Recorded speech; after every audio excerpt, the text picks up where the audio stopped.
Thanks so much for joining us here on Monday morning, and it is the first full trading day of May, already the 5th month of the year. Hard to believe we're that deep into the year already. Well, it's going to be interesting to see how the trade opens up here at the bottom of the hour, because we had a lot going on last week, as you recall. A lot of concern about the weather. There was some a month-end profit taking in the commodity markets, that's for sure. So we're going to see how things start out here at the bottom of the hour with a clean slate by the traders.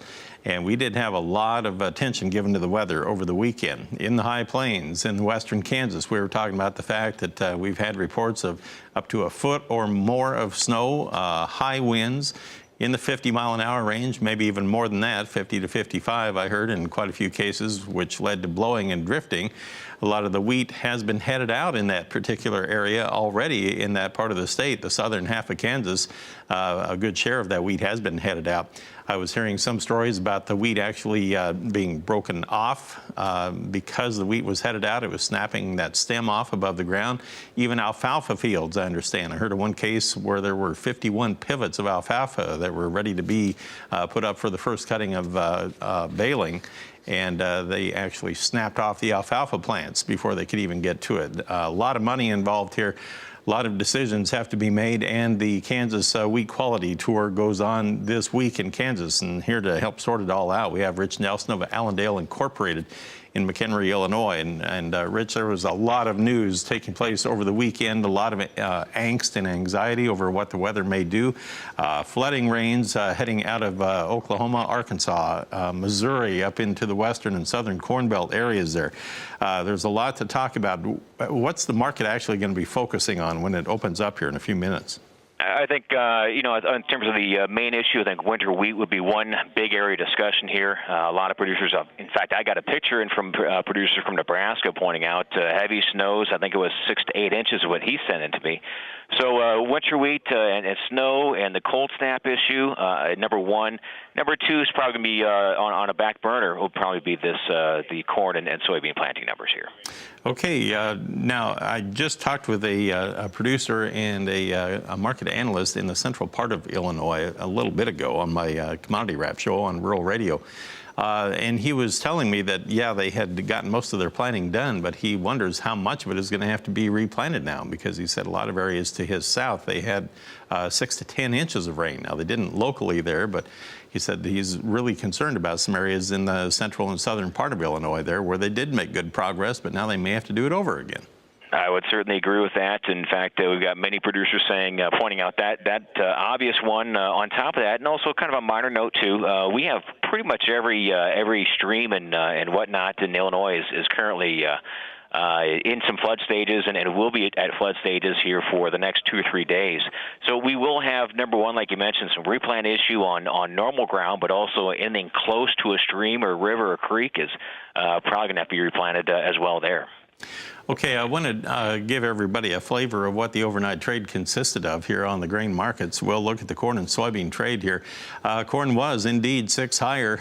We had May corn. Well, let's start with July, since May is in delivery now. July 6 1/4 higher at 372 3/4. New crop December was up 5 3/4. The soybean market rallied as well. We had 9 3/4 higher on July at 966, and November up 7 1/2 at 960 3/4. As you mentioned, Rich, all the fireworks in the wheat trade overnight. It looks like Chicago wheat on July gained 12 1/4 at 444 1/2.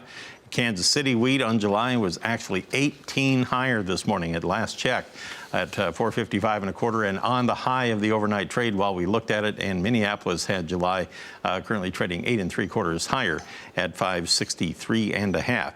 We'll come back in just a moment here. Rich, we'll talk more with you about the crazy livestock trade that we had last week that really faked out a lot of people and soared ahead into the close of the weekend and the month. We'll find out the details and what you think about that when we come back.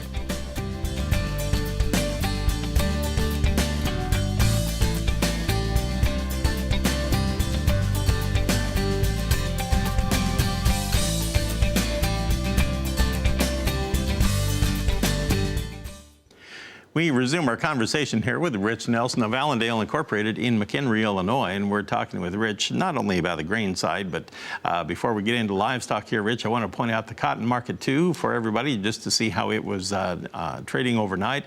In that Globex market, a mixed affair over there. We had the July down 32 points at 78.55, December down 7, and the in-between month of October was 4 points higher.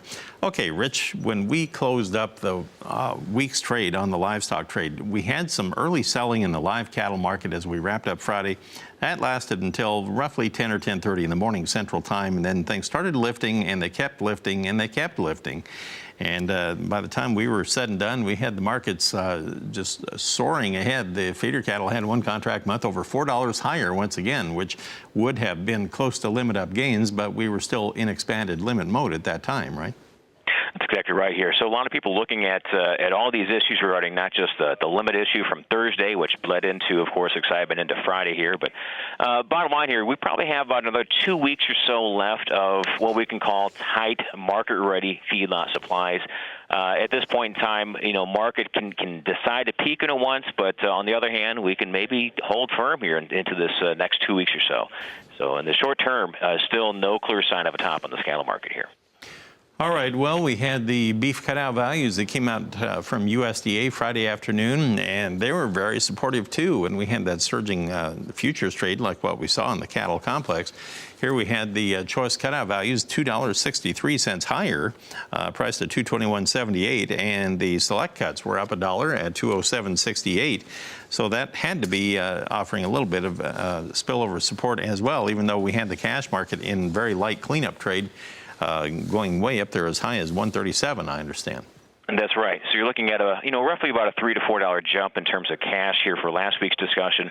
So at this point in time, it's interesting to look at the fact that packers, with last week's extremely strong purchase of cash cattle, they did eat into their margin a little bit here in order to garner those numbers. So big gains on cash cattle and moderate gains on wholesale beef was the story. Let's see if that bleeds into this week's discussion as well here. All right. Well, it's going to be interesting to see now on the hog side, on the hog market. It seemed to kind of tag along with the cattle. Was it able to just ride on the coattails? Did it have its own fundamentals? Because technically, the pork industry looks like it's trading a little stronger now in the futures. It sure is, and we certainly do feel that at least on the hog side that this rebound in prices over the past few days is valid. We do suggest that this is a seasonal move, as we do have the slightly lower supply lined up next few weeks as we go into summer, combined with the fact that we're finally seeing a moderate amount of interest from end users for warm weather procurement for May features.